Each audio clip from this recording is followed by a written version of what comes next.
Thanks for coming down and hanging out with me in the basement today.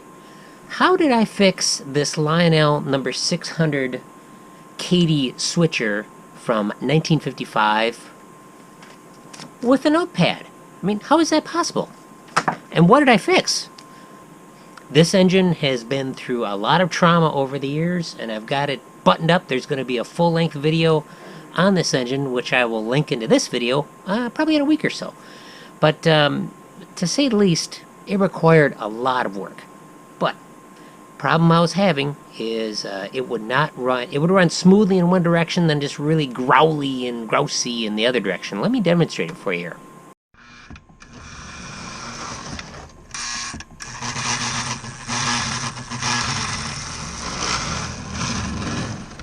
So the more I ran this engine forward and backwards, everything's all loosening up in the chassis and getting kind of back to its normal state. It was getting worse. It was to the point where I was like, oh, well, you know, I can just run it in the backwards direction because it's a switcher and it can do that. But I got to thinking, and thanks to this book right here, I actually already knew a little bit about the problem, and I did a little bit beforehand to fix it. But here's the issue. On the bottom of this engine, this early design of motor, when Lionel cheapened it up from the first design, this black part here contains the thrust bearing that the other end of the motor is supported on. And when I first put this engine together, these side frames were so worn out and everything that it was causing a big problem. It wouldn't even run unless you gave it a push start. So I tightened up the side frames, and that helped a ton.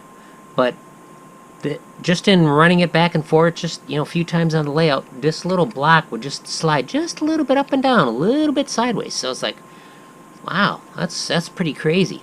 The Lionel book recommends you stake these side frames with a sharp punch, which I decided not to do that. I could have, but I decided not to. So here's where this notepad came in. On the back of this notepad is a thick cardstock backing, and that worked out perfect. All I had to do was cut a small piece, slip it in there, another small piece, slip it in here, and that just tightens stuff up perfectly. Let's see how it runs. And also, this is only going to be an issue on engines, from the very early post-war style of these engines. Later on, they changed it to a design where they got rid of the bearing in here, and they put a sleeve bearing up a little higher, which works much better.